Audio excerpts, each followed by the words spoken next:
Student, आज हम लोग ये केमिकल काइनेटिक्स का जो फर्स्ट ऑर्डर रिएक्शन के ऊपर बेस्ड न्यूमेरिकल है उसके ऊपर डिस्कस करेंगे। ये बहुत इम्पॉर्टेंट है और इसको हम लास्ट तक ज़रूर देखिएगा। अगर कोई डाउट है तो डिस्कस कीजिएगा। आपका क्वेश्चन है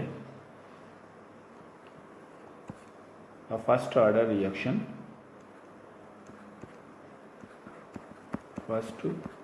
reaction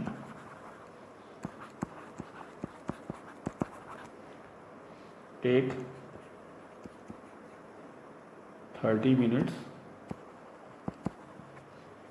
to complete 50% of the reaction.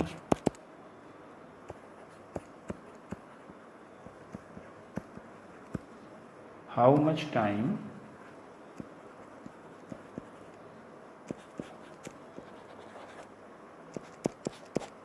it will take to complete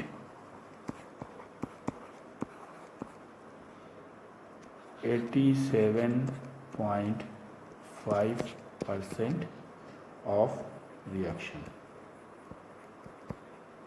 कितना टाइम लगेगा आपको 87% रिएक्शन को कंप्लीट करने के लिए। तो इस तरह के कई क्वेश्चन आते हैं, अलग अलग परसेंटेज दी होती है।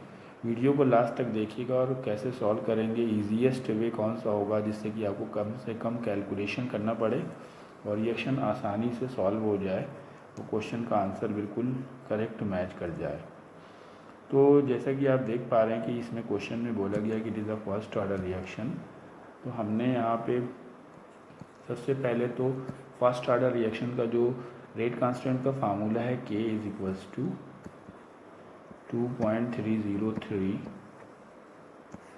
Upon T log concentration A naught, that's mean initial concentration over concentration A, that's mean final concentration, remaining concentration। ये दोनों concentration reactant की होगी, that's mean concentration of the reactant at initial condition and concentration of the reactant at final condition।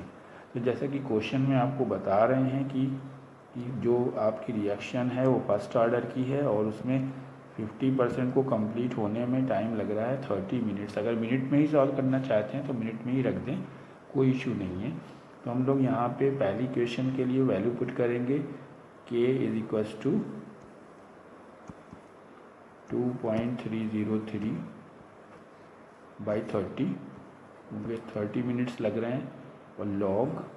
और यहाँ पे देखिए जो बात हम आपको बताना चाह रहे हैं कि 50% रिएक्शन कंप्लीट हो गई है, यानी कि अगर आपने कंसंट्रेशन 100 मान के 100 ली है तो आपकी कंसंट्रेशन बचेगी कितनी, 50 बचेगी।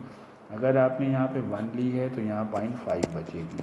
तो आप सबसे अच्छा है कि 100 लेके चलें, जो कि आपको इजी वे में सॉल्व हो पाए। तो हम A नॉट की जगह 100 ले रहे हैं, 100, और हम यहाँ पे x सेलेक्ट कर लेते हैं, और अपान यहाँ पे जब 50% कंप्लीट हो गई है तो बचेगी कितनी, 50 बचेगी। तो यहाँ पे हम रिमेनिंग कंसंट्रेशन लिखेंगे 50x, और यहाँ पे x से x कैंसिल हो जाएगा और 50 से 100 कैंसिल हो जाएगा। So you will get equation K is equals to 2.303 by 30 and log 50 को 100 से डिवाइड करेगा तो 2 आ जाएगा।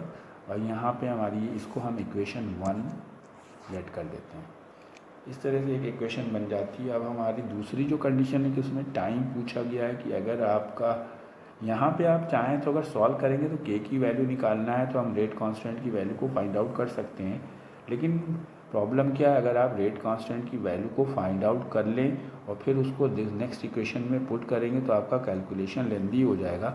अगर क्वेश्चन में रेट कांस्टेंट निकालने के लिए नहीं बोल रहा तो आपको यहीं पे इक्वेशन 1 इसको लिख देना है और उसके आगे दूसरी तरह से सॉल्व करना। अब देखिए हम दोबारा से इक्वेशन को स्लॉट करेंगे तो हम दोबारा से K इज इक्वल्स टू, क्योंकि उसने 87.5% के लिए बात करी है, तो K इज इक्वल्स टू 2.303, और यहाँ पे टाइम नहीं दिया गया है, टाइम पूछ रहा है, तो T 87.5 हम यहाँ पे लिख सकते हैं।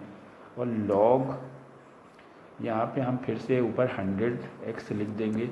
अब आप ये सोचिए कि अगर 100x में से हमारा 87.5 5x निकल गया, यानी कि माइनस करेंगे तो 87.5x, तो हमारा रिमेनिंग बचेगा 12.5x।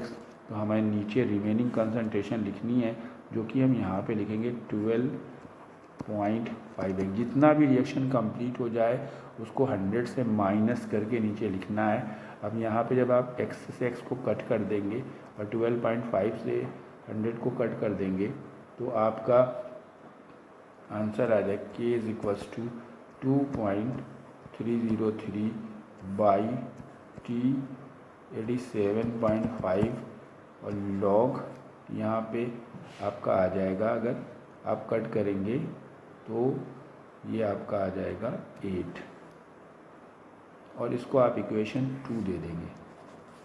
अब देख रहे हैं आप कि यहाँ पे क्या हो रहा है कि k पहले भी पहली इक्वेशन में भी k के लिए इक्वेशन बनाई गई है और दूसरे वाले में भी k की वैल्यू कांस्टेंट है। तो इक्वेशन 1 और इक्वेशन 2 से दोनों में से हम k की वैल्यू को इक्वलाइज करेंगे। जब इक्वलाइज करेंगे तो हम क्या लिख पाएंगे, by equation 1 and 2, by equation 1 and equation 2। सो हम लिखेंगे 2.303 बाई 30